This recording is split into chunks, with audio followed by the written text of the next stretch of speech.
بسم اللہ الرحمن الرحیم۔ یہاں سے سورہ طٰہٰ شروع ہو جاتا ہے، 16واں پارہ، ٹھیک ہے۔ شروع کرتا ہوں اللہ کے نام سے جو نہایت مہربان بڑے رحم والے ہیں۔ طٰہٰ کہ اس کے معنی تو اللہ کو معلوم ہے، قوم کو تو نہیں دیا گیا۔ اگر پیغمبر صلی اللہ علیہ وسلم کو اس کا علم ہے تو اور بات ہے، ٹھیک ہے۔ ہم نے یعنی اللہ تعالیٰ نے آپ پر قرآن مجید، آپ پر مطلب محمد مصطفیٰ صلی اللہ علیہ وسلم پر، یہاں پر دونوں دیکھو، دونوں کے بیچ میں صرف نے کا مطلب ہے۔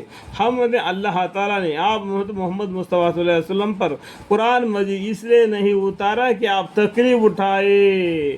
قرآن اس لیے نازل نہیں ہوا کہ پیغمبر صلی اللہ علیہ وسلم اس قرآن کی وجہ سے تکلیف اٹھائے، بلکہ اس شخص کے نصیحت کے لیے اتارا ہے۔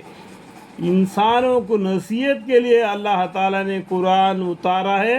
پیغمبر صلی اللہ علیہ وسلم کو میسنجر بنا دیا ہے، اور پیغمبر صلی اللہ علیہ وسلم اور اللہ کے بیچ میں میسنجر حضرت جبریل علیہ السلام ہے، ٹھیک ہے۔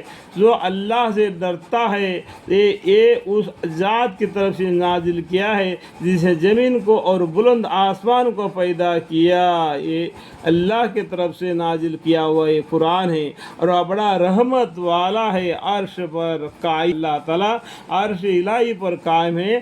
اللہ تعالیٰ بڑا رحمت والے بھی ہے۔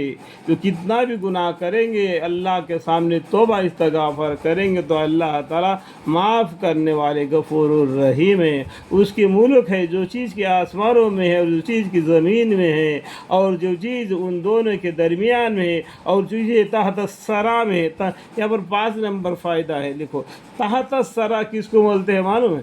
جو زمین کو کھودتے ہیں، جیسا کہ بوڑی کھودتے ہیں، دیکھو کتنا اندر تک کھودتے ہیں، وہاں زمین کے اندر بھی کیڑا رہتا ہے، اس کو بھی اللہ تعالیٰ رزق ہو جاتا ہے، اس کو بولتے ہیں تحت الثری، ٹھیک ہے۔ اور اس کے علم کی یہ شان ہے کہ اگر تم پکار کر بات کہو تو چپکے سے کہی ہوئی بات کو اور اس سے بھی زیادہ خفی بات کو جانتا ہے، تمہارا دلوں تک کی بات کو، راز کو جانتا ہے، تمہارے آواز سے پکاری بات کو بھی جانتا ہے، تمہارے دل میں کون سا ارادہ ہے وہ بھی جانتا ہے اللہ تعالیٰ۔ اللہ تعالیٰ جاننے والا باریک بن باخبر ہے۔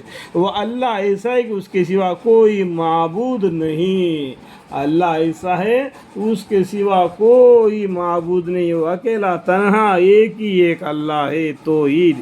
اس کے اچھے اچھے نام ہیں۔ اور کیا آپ کو موسیٰ علیہ السلام کا قصہ کی خبر بھی پہنچی ہے؟ یہاں پر کیا گیا، ابھی موسیٰ علیہ السلام کا قصہ آ رہا ہے، یعنی قرآن میں کیا ہے کہ 25 پیغمبروں کا قصہ الگ الگ جگہ پر الگ الگ اندازے سے اللہ جتنا علم جس طریقے سے چاہیے اس طریقے سے نازل فرما دیا۔ اور حضرت عثمان رضی اللہ عنہ کے زمانے میں اس قرآن کو ترتیب میں لا دیا گیا اور زیر زبر لگا دیا گیا تاکہ ہم کو پڑھنے میں آسان ہو، سمجھنے میں آسان ہو۔ اللہ تعالی ہم سب پر رحم فرمائے۔